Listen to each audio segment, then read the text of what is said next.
할렐루야, 환영하고 축복합니다. 오늘은 수요일입니다. 하나님의 말씀은 누가복음 19장 5절입니다. 예수께서 그곳에서 이르사 쳐다보시고 이르시되 삭개오야 속히 내려오라. 내가 오늘 내 집에 유하여야 하겠다 하시니 아멘. 주님의 보혈로 다 씻어 드시고 오늘도 예배 중에 임재하시는 하나님께서 여러분들의 모든 삶을 치유하시고 온전히 회복시켜 주시는 줄로 믿습니다. 우리 예수님이 어떤 분이신지를 밝히 드러내 주시는 이 복된 시간에 말씀을 통하여 예수님을 보시고 예수님을 만지시고 예수님 안으로 들어가시고 예수님이 주시는 믿음을 통하여 예수님이 그 믿음 속에서 역사하심으로 여러분들의 모든 삶이 영적 장수로서의 승리하는 삶을 살게 하시는 줄로 믿습니다. 주일날 말씀이 기억나시죠? 정탐꾼들 두 사람이 여리고성을 하루 종일 정탐하고 무엇을 보았습니까? 눈에 보이는 것이 보여졌겠지요? 그래서 성벽이 크기도 보았고 또 그곳에 군인들이 어떻게 지키고 있는지 무기는 어디에다가 배치했는지 그 사람들이 지금 전쟁 준비를 얼마만큼 하고 있는지 또 군량비는 어느 정도 이렇게 비축을 해 놓았는지 전쟁이 일어났을 때 자기들을 지원해 줄 지원군들은 어떤 방향으로 들어올지 뭐 이런 여러 가지 군사 정보에 대한 것들을 정탐을 하게 되어집니다. 그런데 이들이 정탐을 한 후에 느끼는 것은 무엇이었습니까? 자신들의 간담이 녹아내리는 것이었습니다. 자기들이 생각했던 것보다 성벽이 훨씬 두껍고 높습니다. 또 안에 들어가서 보니까 바깥에서는 성벽 하나인 줄 알았는데 이중벽입니다. 이렇게 저렇게 성을 둘러다니면서 본 결과는 도저히 이 성은 함락되어지지 않을 것이다 라고 하는 이 사실 앞에 자신들의 간담이 무너지는 겁니다. 그리고 기생집에 들어가서 몸을 숨겨달라고 요청을 하게 되어지는 겁니다. 물론 성경에 안 나왔습니다. 그런데 성경을 통해서 예수님이 어떤 분인지를 아는 사람들은 영이 회복되어져서 그 말씀 속에서 예수님이 증거되어질 때 추론할 수 있고 상상할 수 있습니다. 오늘 정탐꾼들의 심령의 상태가 보여지지 않는 사람들은 성경을 통해서 예수님을 보지 못하는 사람입니다. 이제 정탐꾼들이 얼마나 간담이 무너져 있는지 아시겠지요? 그때 기생나합이 이 두 사람의 정탐꾼에게 놀라운 정보를 줍니다. 근데 이것은 자기들이 여리고성을 정탐하면서 보았던 정보하고는 정반대였습니다. 무슨 얘기를 해줍니까? 지금 여리고 사람들은 하나님이 이스라엘과 함께 하심으로 말미암아 이스라엘이 여리고를 향해서 쳐들어온다면 우리는 반드시 망할 것이다 라고 하는 생각 때문에 간담이 다 녹아져 있다라고 이렇게 얘기를 해줍니다. 이건 정탐꾼들이 눈으로 볼 수 없는 내용인데 기생 나합이 그것을 가르쳐 주는 겁니다. 정탐꾼들의 간담이 무너져 있을 때, 녹아져 내렸을 때 기생 나합은 너희들이 싸워서 이길 것이다 라고 하는 믿음을 심어 주었고 그리고 무너진 그들을 다시 일으켜 주게 되어지는 것, 이게 성경의 말씀입니다. 그러면 기생 나합의 그 역할이 정탐꾼들의 무너진 그 마음을 다시 일으켜주고 세워줬던 역할이라고 한다면 이 역할은 누구의 역할을 예표하는 겁니까? 예수님의 역할을 예표해 주는 겁니다.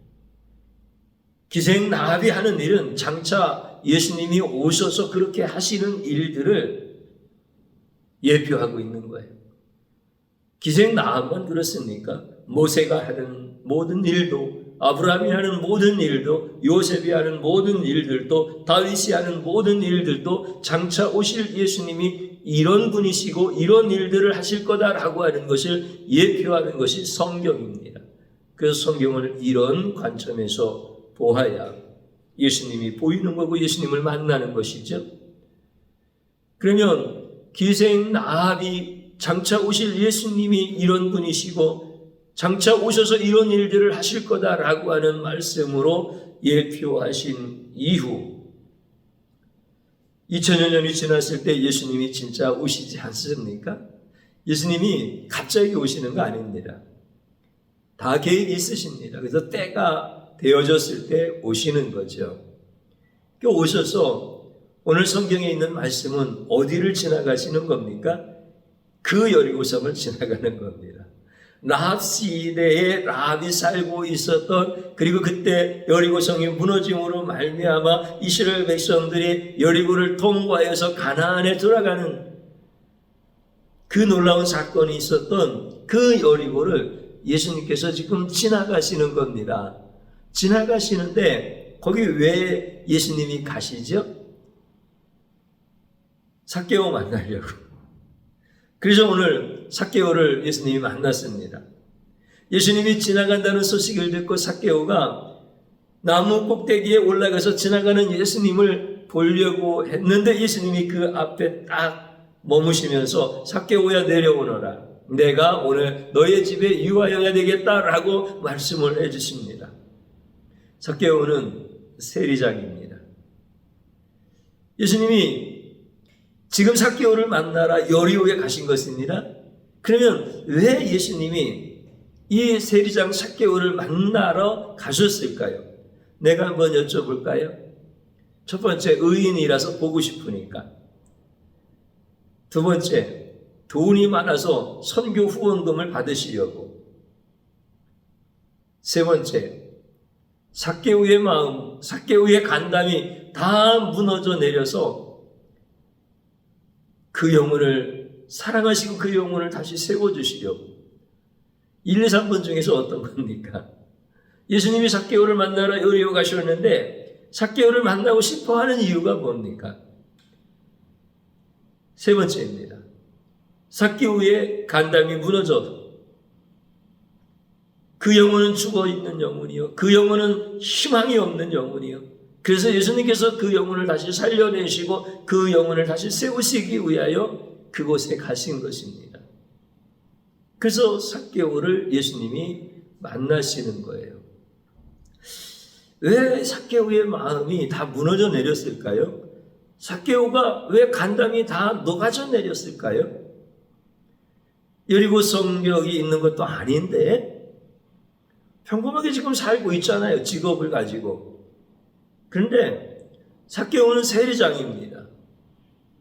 그러면 삭개오에게 왜 그가 간담이 다 서늘하고 간담이 다 무너져 내려져 있는가라고 하는 것들을 우리는 볼 수 있어야 됩니다. 삭개오는 가진 게 돈밖에 없습니다. 그러면 삭개오에게 명예가 있습니까? 명예 없습니다. 오히려 사람들은 그를 매국노라고 합니다. 그럼 가족 관계에는 행복했을까요? 가족 관계에는 불통이었을 겁니다. 어쩌면 부인이 나갈 수도 있고 자식이 나갈 수도 있고 아니면 결혼도 못하고 살 수도 있고 여러 가지 가족 관계 불통이고 불행이었을 거예요. 그러면 친구들은 있나요? 친구를 다른 쪽으로 얘기하면 사회성이라고 얘기할 수 있겠죠? 세리장 삭개오에게 친구가 있습니까? 있지요. 술 친구들. 그러니까 술 얻어먹는 재미로 만나는 친구들 외에는 다른 친구는 없습니다. 아니면 어떻게 하면은 다른 사람들 등쳐먹을까 하고 머리를 맞대고 이런 사람들은 있을 수 있겠죠. 친구도 없는 거예요. 사회성도 없는 거예요. 그럼 그게 건강은 있습니까? 있는 게 돈밖에 없는데, 그래서 술과 여자로 살아가는데 무슨 건강이 또 있겠습니까? 지금 건강이 있다고 하면 그 건강이 자기의 것입니까? 그러면 그에게 삶의 의미는 있습니까? 무슨 삶의 의미가 있겠습니까? 죽지 못해서 사는 거 아닌가요? 그냥 이렇게 왔으니까 그냥 가는 거 아닌가요? 그에게 무슨 영적인 소망이 있나요? 눈을 뜨면 육적인 생각에 붙잡혀서 잠드는 그 시간까지 꿈속에서까지도 육의 생각에 붙잡혀 살아가는 이런 사람에게 무슨 삶의 의미가 있겠습니까? 그러면 그는 종교적인 열심을 가진 사람인가요? 이스라엘 백성들이 그 사람을 이방인 취급하는데 무슨 종교적인 열심이 있습니까? 무슨 종교적인 위안이 있고 그에게 무슨 영생이 있습니까? 그에게 무슨 하늘의 소망이 있습니까? 이스라엘 백성들이 자기들은 아브라함의 자손이라고 하면서 이 삭개오에게는 아브라함의 자손이 아니라고 얘기하고 있으니 그에게 무슨 소망이 있습니까? 그러니까 이 삭개오라고 하는 사람은 가진 거는 돈 하나밖에 없는 거예요. 그리고 모든 게 없는 사람이에요. 이 사람의 심장이 정상입니까? 이 사람의 마음이 정상입니까? 이 사람의 간담이 다 녹아져 내린 거예요. 그래서 예수님은 그 사람을 찾으러 오셨고 그 사람을 구원하시고 그 사람을 회복시키려고 오신 분이에요. 예수님이 오신 목적이 그거예요. 그래서 간담이 다 무너져 내린 그 정탐꾼들을 기생나비 믿음을 주고 그들을 살려내는 것처럼 지금 삭개오라고 하는 사람은 모든 것이 다 무너져 버린 거예요. 그런데 예수님이 오셔서 그에게 믿음을 주시고 그 믿음대로 역사해 주시고 있는 말씀이 오늘 본문에 있는 말씀이다라고 하는 거죠. 그래서 그와 그의 가정을 구원하십니다. 그를 치유하시고 그를 회개하게 하십니다. 그의 재산의 절반을 가난한 자들에게 나눠주게 하십니다. 예수님이 강요하신 거 아닙니다. 그가 그렇게 하도록 은혜 주신 겁니다. 그를 향해서 너도 아브라함의 자손이다라고 말씀하시면서 영생을 허락해 주셨습니다. 우리 예수님께서 오셔서 돈 하나밖에 없고 모든 것을 다 잃어버린 무너진 인생을 다시 살려내시는 겁니다. 우리 예수님이 하시는, 예수님만이 하실 수 있는 유일하신 사역입니다. 여리고만 무너졌습니까? 그 여리고의 삭개오만 무너진 인생을 살아가고 있습니까? 오늘 우리가 다 그런 인생 아닌가요? 우리가 하나님 앞에 회개할 때 뭔 회개를 해야 됩니까? 나는 돈 있으면은 다른 것은 조금 불편해도 괜찮다라고, 돈이 중요하다라고 이렇게 생각해 왔다고 한다면 우리 하나님 앞에 진심으로 회개해야 되는 거 아니에요? 자기의 그 무너진 가슴, 이것을 좀 하나님 앞에 부여잡고 회개해야 되는 거 아닌가요? 내 힘으로 안 되잖아요. 우리 주님이 오신 거예요. 주님이 오셔서 그것을 우리에게 가르쳐 주시고 우리에게 믿음을 주시고 우리를 치유하시는 분이 바로 예수님이십니다. 그래서 이제는 돈이 중요한 게 아니라 명예도, 행복도, 관계도, 건강도, 삶의 의미도, 영생도 다 얻게 되어진 이 삭개오처럼 우리가 살도록 하나님께서 은혜 베푸시기를 원하시는 것입니다. 제가 한번 질문 드려볼까요? 돈은 있고 나머지는 아무것도 없는 인생을 살고 싶다. 이런 분 혹시 계십니까? 또 하나 질문을 드리면 돈은 없는데 나머지는 다 있는 인생을 살고 싶다. 여러분 어떤 인생을 살고 싶습니까? 또 그럴 수도 있어요. 돈도 있고 나머지도 다 있으면 좋겠다. 근데 그렇게 안 하셔요, 하나님은. 그러면 여러분들 돈은 있는데 나머지는 다 없으면 뭐 삭개오 같은 삶이잖아요. 이러면 좋겠다 라고 생각하고 살아가는 사람들이 의외로 많다는 거 아세요? 다른 표현으로 하면 자기의 영혼을 사단에게 팔은 겁니다.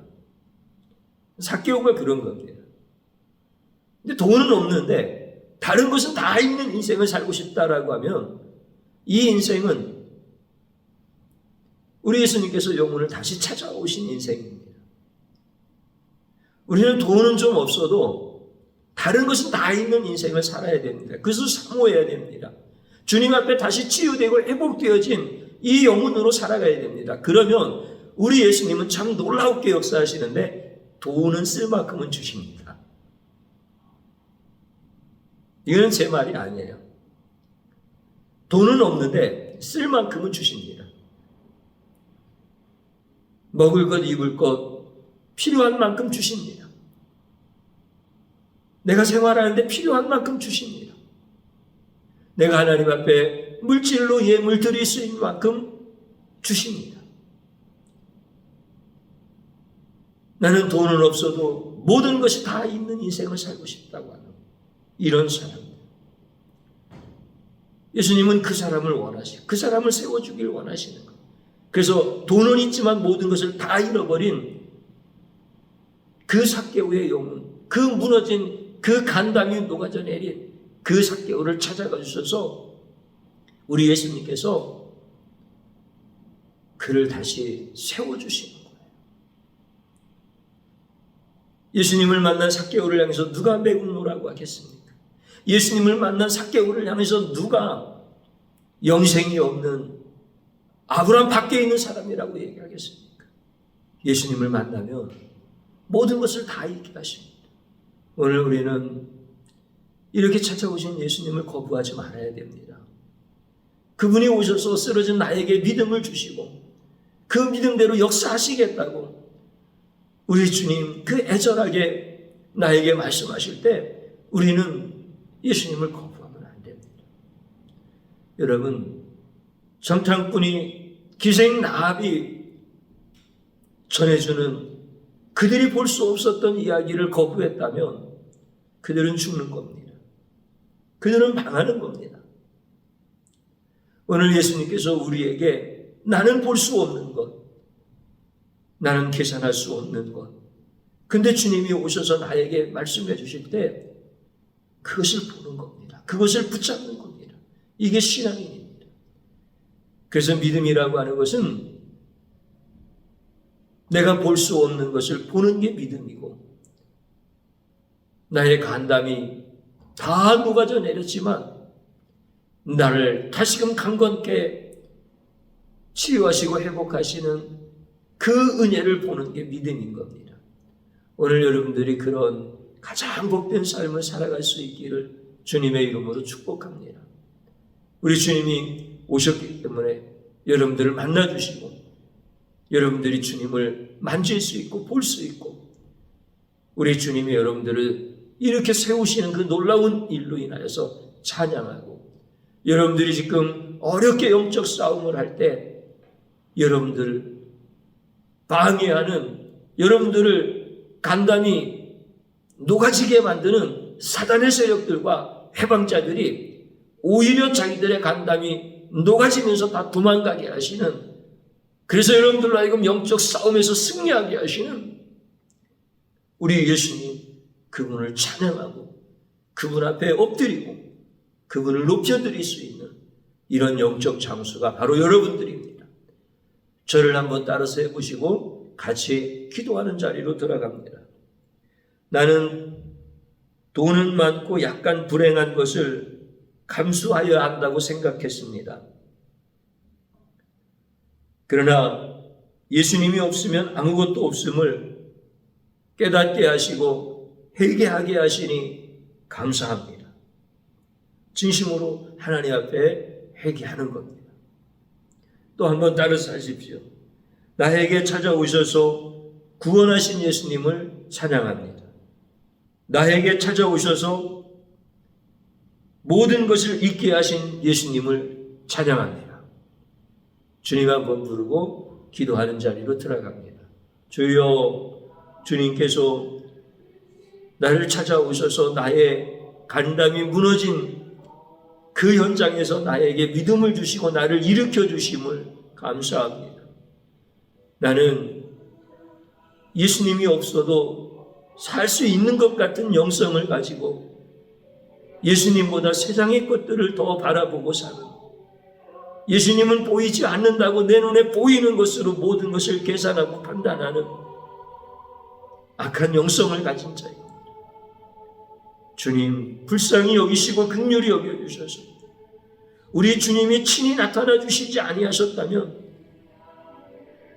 나는 내 무너진 가슴으로 살 수밖에 없는 미련하고 악한 자입니다. 용서하여 주시고 이제 예수님을 얻으면 우리 예수님께서 나를 모든 자리에서 살리시고 세우시는 것을 확신하며 나갈 수 있도록 도와주셔서 감사합니다.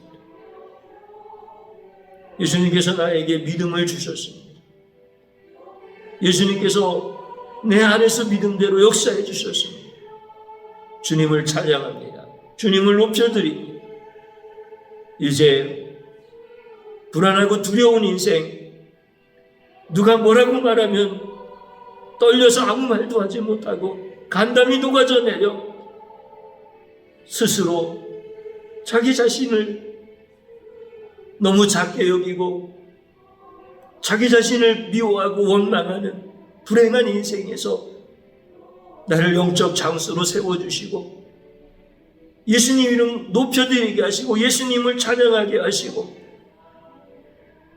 나의 간담을 서늘하게 했던 모든 사단의 세력들과 마귀의 세력들이 놀라서 도망가게 하시고 회방자들이 다 놀라서 도망가게 하시고 세상에서 내가 환난을 당할 수는 있으나 평안을 주시고 세상을 이기신 예수님을 보게 하시니 감사합니다. 오직 주님만 찬양하게 하여 주시옵시고 주님만 높이게 하여 주시옵소서. 예수 그리스도 외에는 내게 소망이 없음을 감사합니다. 주님 이제 주님으로만 살게 하여 주옵소서. 예수님의 이름으로 기도드리옵나이다. 아멘.